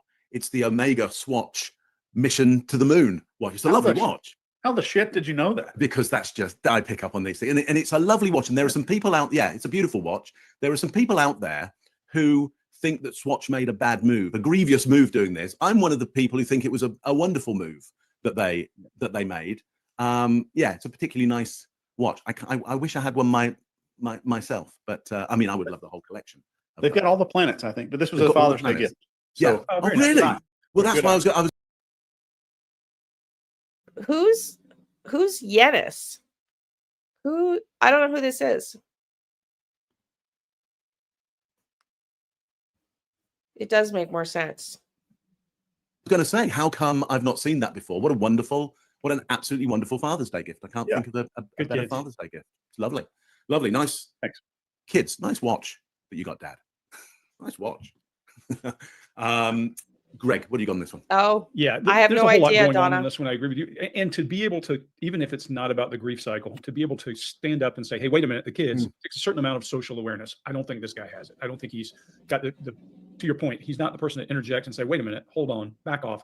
It's interesting to watch him. That one of the things we know is when a person gets to that point, they got protein in the sides of the mouth. Licking their lips is not really a big deal because you constantly want that out of your mouth. It's a weird feeling. If you had gone through it, you'd feel all that stuff building up. It kind of makes you crazy. But the tongue jut is still there, and the tongue jut, when he talks about the children, surely looks like some kind of disapproval or something going like that. When he says they told him you did a good job and you passed, for the first time we see real pleasure. He looks pleased with himself, except for he smiles big, and there's that one little quick up in the left side of his face that makes me think there's some contempt. So if this questioner were a little bit more adept, she could have asked a more complex question and gotten a different answer. Like, did you feel like they were thorough enough? Would you want them to go harder on someone else other than the parents? And you'd get a different answer because he's very literal to this point. There's good eye accessing a couple of times in this, but a really good one when he's asked about Malia and whether she's taken a lie detector or not. We watch his eyes go up to his right and see a little stress and then come back. There's no deception. He comes back and he tells them, yeah, and his whole body is nodding. Well, by the way, when he's pleased about this thing, his whole body is nodding. And then when he's talking about her and when she took the lie detector, it's the same thing. His whole body is nodding. It's really interesting because it's almost childlike in its exuberance of doing well on the poly. Now, whether they told him that or not, maybe he's just a good bullshitter and he got past me and I don't see it. I don't think so. I think that there's more to this case. When he says that there's more to this case than meets the eye, he also does that same nodding, which makes me think he knows something he's not telling us. He can't tell us. Then she asks about something you know you can share. He goes right back to that same eye accessing point, the same thing he did with Malia, and he looks stressed and he comes back down and he doesn't answer. Then he goes into this is still a missing person case. It hasn't pivoted. That's interesting language. That means he knows that something's bigger than we know. And there's an opportunity to tear that little piece, that little statement to pieces using good questions, slice it and feed it back to him. That means he knows something we don't know. So if you've all been on my lives and listened to the readings that I've done, they are not saying my theory, but his behavior is very much aligned with what you would expect if my theory is correct. At least that's what I think. If you agree, put a 1 in the box. Krista says absolutely. It makes sense. And, I have, y'all, if you follow me for a while, I've been very transparent at being very confused at times in Sebastian's case and not so confused in other cases. And this one has not shown me any different line of questioning. Thank you, everybody. So you all agree that you don't have to agree with me, but thank you for the validation. Obviously, you don't have to agree with me. Everybody's entitled to their own opinion. I just saying being transparent like I am will tell you if I'm completely lost or I don't trust a reading. I have gotten zero indication that I am wrong with my initial assessments of this case.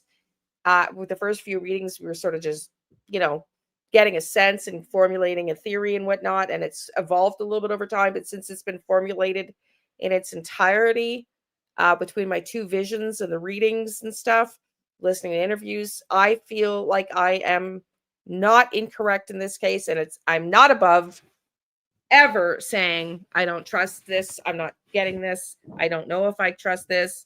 I think Sebastian might be here effing up the reading. I'm too stressed.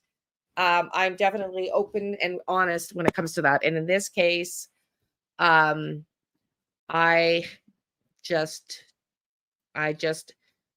my visions happened before some of this information has come out, and the information that's coming out seems to substantiate my visions. So I just think I'm pretty close in this case so far. We've got 28 minutes left, so half an hour left for this video, and then we're going to call it a night. If you're a member, I'm going to do a members live tomorrow morning. It'll likely be 10 a.m. Eastern, where you can ask me questions. And if nobody shows up, I'll just ramble on about when I channel Liberace.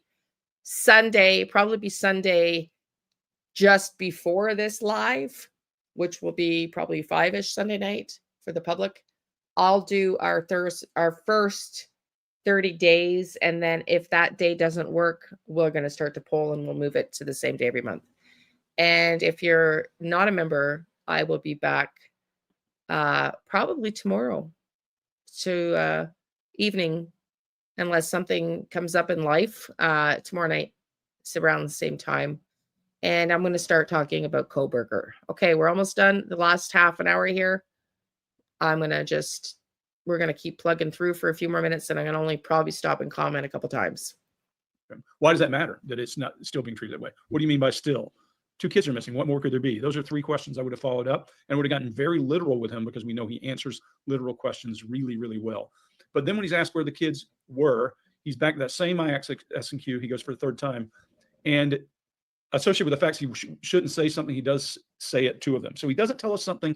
He tells us about Malia. He tells us about the fact that the kids were at the location with him, and he goes to the same accessing place. When they're asking him that 3rd time and he doesn't give us information, it means he's holding something back that he considers valuable. And then we watch him doing the double shoulder shrugs when he's doing the coworker validated kids with him. I think what we're seeing here is he's telling us everything he knows, and he's holding back the one thing that is important that he's been told he can't. This makes me believe him even more, even though I do believe he is, you put it pretty well there, Chase, he's pretty unique neurologically. I think he's not like me neurologically. So asking questions the way that he understands the questions is a powerful tool. And I don't think we see that in this questioning. Scott, what do you got? You guys have covered most everything, but I'll go over lightly some of the same things, but my take on them. Like we're talking about when he answers that question, you did good, you passed. When he said that, I think that emotion is he's proud. It's almost like he's accomplished something. If you're good at sports and didn't know it, like you made a touchdown or a goal or whatever, I think that's what that looks like. Like he's proud of having done that. So that lets me know he wasn't worried about that in the sense that we would be worried about it. You know, I don't think he was worried about it from being thought of as guilty, just that he was going to do well on that test. So that sort of leans toward the neurodivergent situation we've been talking about as well. And after he says the police were aware, when he's talking about the children being seen near the mall, he does this hard lip grip after that. And I think that's him hoping that he didn't say too much, because I agree with you, Greg. He's hiding or he's holding something in. Don't know if he's hiding it, but they've said, don't say anything about this. Don't say anything about that. Don't say anything about this, for whatever reason. You know, they may not want. There are situations where you don't want to give out information like that, so somebody can make their plan that if they've done something to the kids and they've got, well, here's what I did that day, they won't add. So we went by the mall as well, and so and so and so and so. Then we went back on this path they were down. Tons of reasons why you wouldn't want to let that information out. So I think he's got some important information, and I think he's holding back. And so that's where I'll leave it there. What are you going to say, Chase? You're going to say something? Nope. Oh, okay. Oh, good. No, You passed. Thanks. When did you find out the result of your test? Immediately right after. What did they say to you? You did a good job, you passed. And how did that feel? Good. And did you feel that there was any further suspicion on you after that point, or was that sort of conclusive? No, that was really when I seen the turning point for it's starting to taper off with investigators. Do you know if Malia has taken one? I don't know if I can say it, but I will anyway. Yes, she did take one. Okay, she took one. Do you know the result? No. RCP wouldn't let tell me I asked. You said you feel like everyone in the world wants to know what happened to Lilly and Jack. Yeah. Why do you think that is? Why do you think this is getting so much attention? Well, just the mysterious and nature of everything and how strange everything is. The RCMP, you know, I mean, they have to keep a tight lip on everything, but there's a lot more that meets the eye with the case. Is there something that you think the public doesn't know that you can share that you want the public to know? That's a hard one because I don't want to impede the investigation in any way. It is still a missing persons investigation. It hasn't pivoted to any type of criminal investigation. But The kids were seen the day before. I know a lot of people didn't know that. I still see a lot of stuff online that the kids could have been missing for days. They were out of school for days, and they were seen in the Glasgow area on camera the day before this appearance in the afternoon. Where was that? I don't know if I can say that, but it was near the Highland Square Mall. Was it with you? It was with me, Malaya, and Meadow, and Lilly and Jack were there too. And are the police aware of that? The police were aware of that since. Do they have that video? Yes, they do. I also talked to my coworker in the parking lot as well, and he verified that with investigators as well. So for all the speculation, they were gone days ahead of time, or they were seen the afternoon on camera before the disappearance. How often are they in touch with you? Investigators now, I'd say maybe once every 5 days. And usually I'm the one who calls or messages them. And how's that changed over the course of the 6 weeks? Well, from the beginning, it was almost daily, tapering off to where it's only like once every 5 days now. And how do you feel about that? It's good. It's good and bad. I mean, I like to talk to them in person about any little small details I come up with or anything I can try to bring to their attention, which may help the investigation. So I don't get to see them often. So it's always over phone or messaging, and it's hard to really convey what you want to say when you're not in person. But then I also know the eye's not on me. The investigators don't see me as part of the disappearance. How do you know that? Well, when you're going from daily to tapering off every 5 days, I mean, I already gave them everything on my phone. I'm the one who originally said, here, take my phone. We'll go through all my banking information. We'll go through all my stuff on my GPS from Google. And you were offering all that up, right? Yeah, from I the offered beginning. everything And why were you doing that? to show them that I want to get the investigation moving. I know I have nothing to do with any of it. A lot of speculation is you killed the kids. We'll just come out and say it straight as it is. What do you think when you read that? It's a lot of nonsense, obviously. I know the truth. I didn't kill Lilly and Jack. And I just think a lot of people online they're seeking drama. That's the main thing. Everybody's allowed their own opinion, like I said before, but it's hard on the people that were actually there and missing the children. Still haven't got to see any of my kids, including Lilly and Jack. And that's been really tough, going from a family of 7, including my other 2 kids that live in Halifax now. Going from a family of 7 in the blink of an eye, your family's ripped apart and you're left alone. All right, Chase, what do you got? So there's one thing here, and I'll just do this one thing. His willingness to hand over his phone early in the case and framing it verbally as helping the investigation. That's a strong behavioral indicator of cooperation. And on the surface, that's very good. But I just want you to watch what happens next. He denies killing the children flat out. But the thing here is, no one asked him if he did. And this is where you need to pause and listen with some precision here.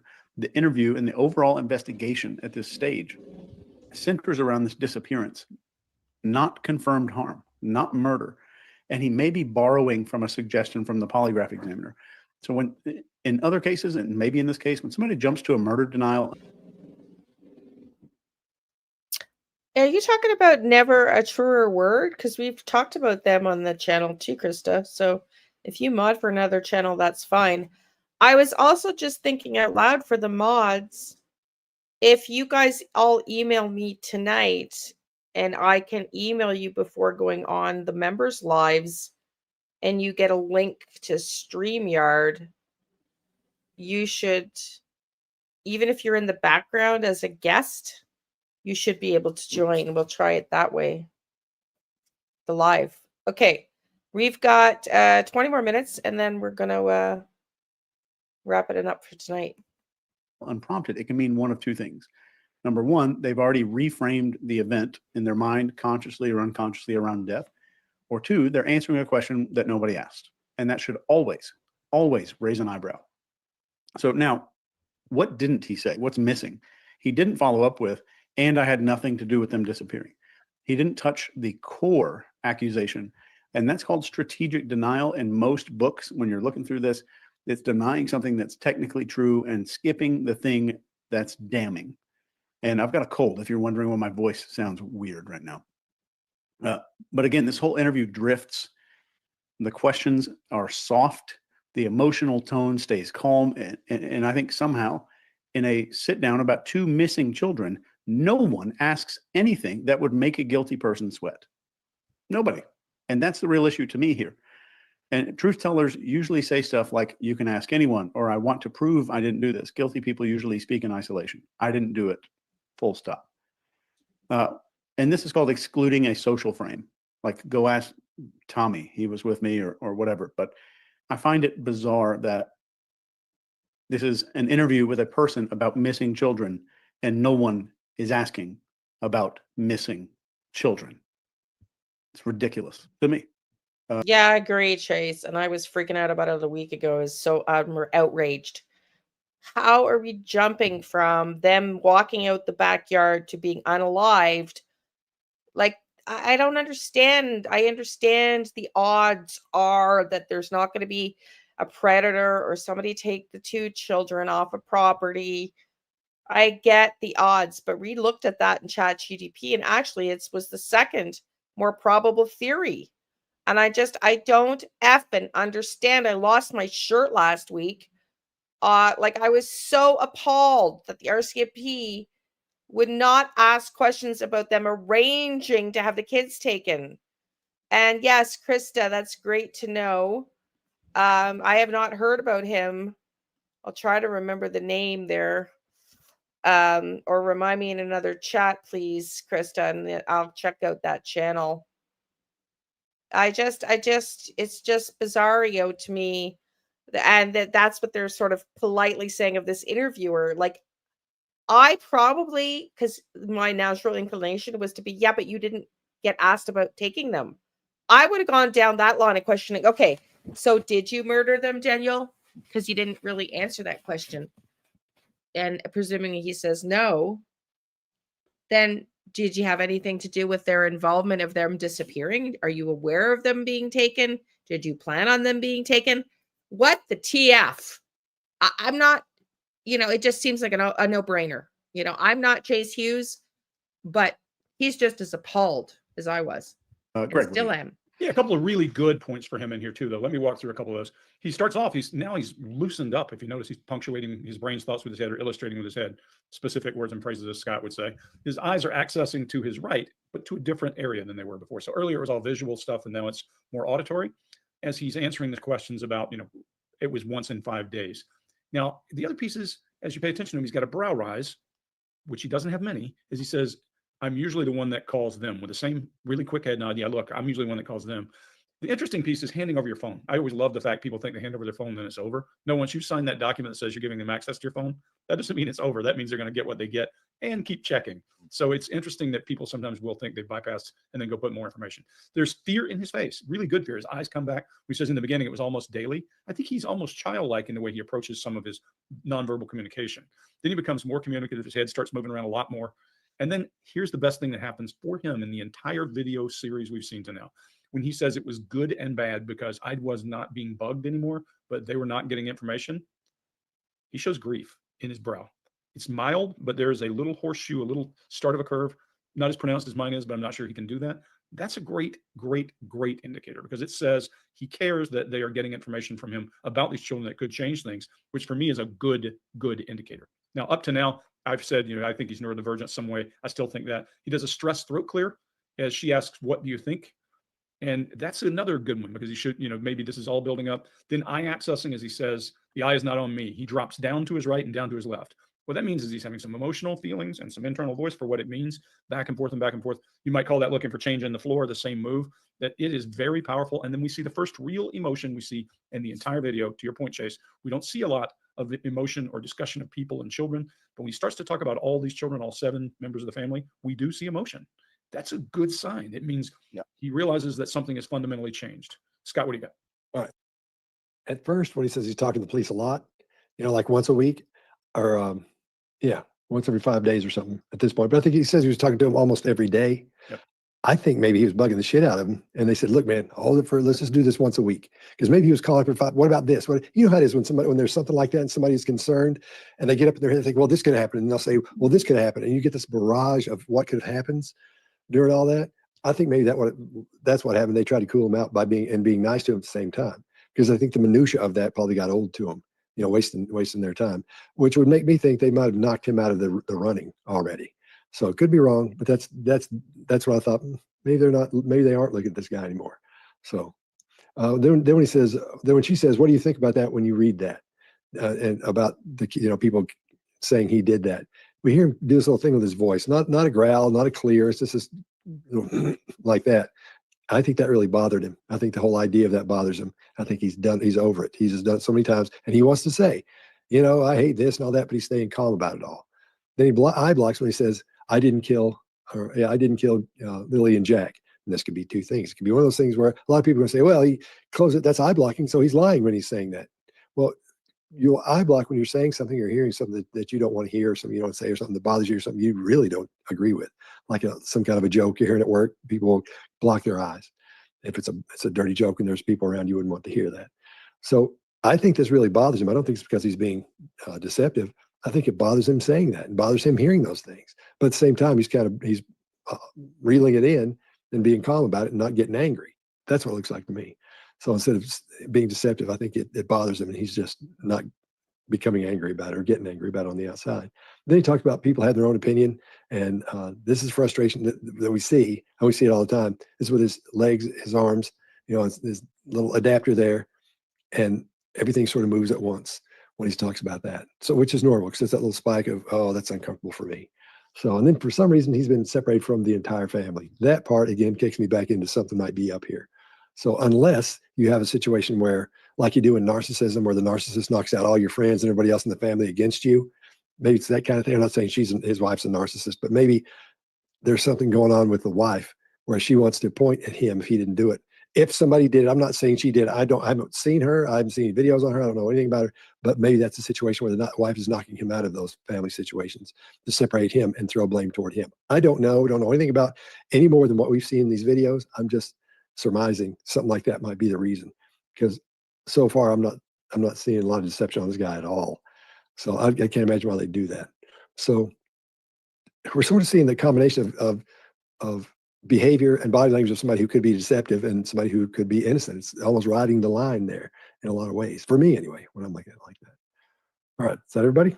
No. Yep. Mark? Oh, yeah. Look, here's the way I see it. I think he's in an interview here, which is all about and focused on him being innocent of murder. It's the way the questioning is going. And you're right, Chase, it should be an interview about two missing kids, but it isn't.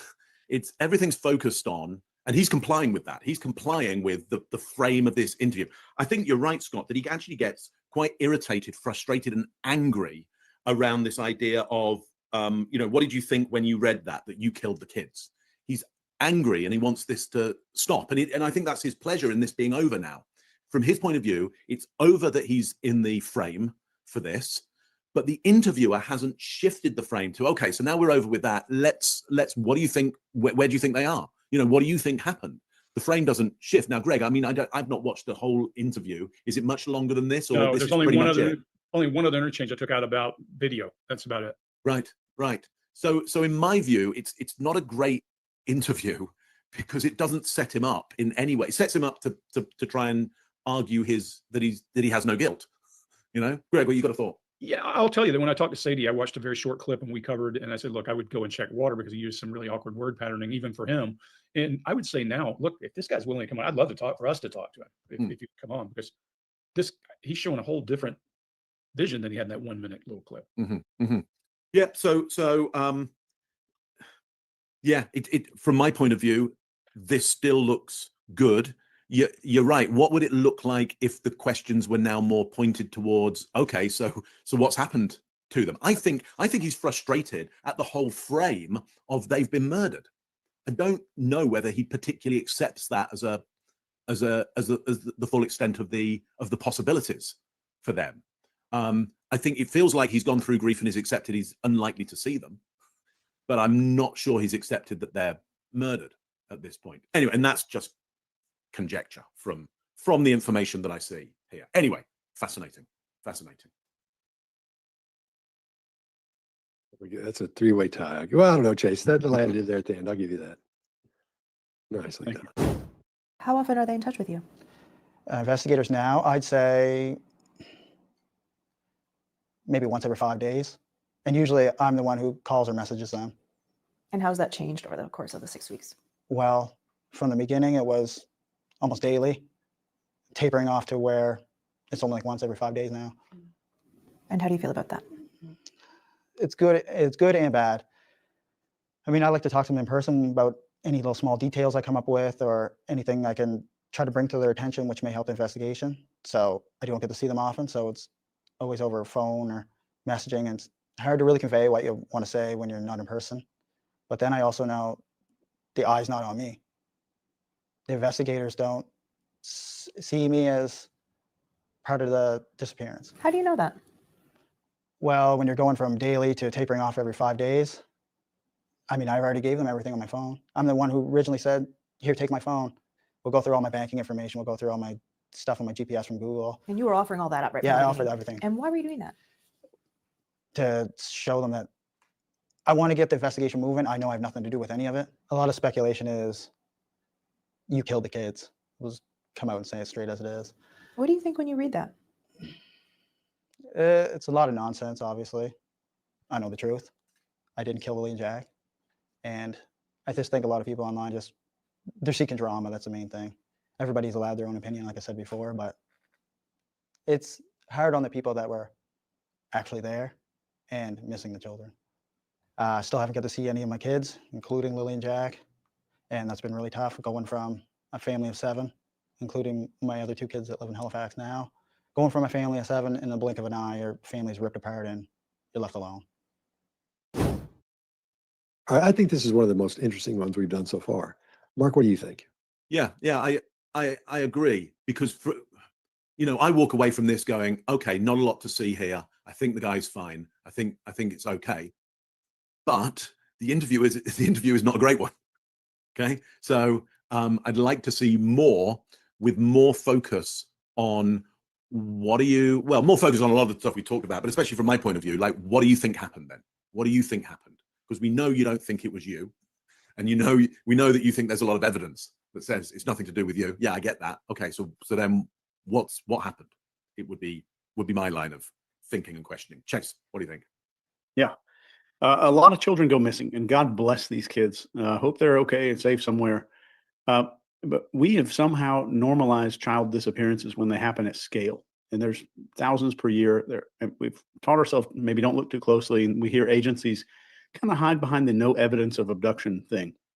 And we kind of keep strolling.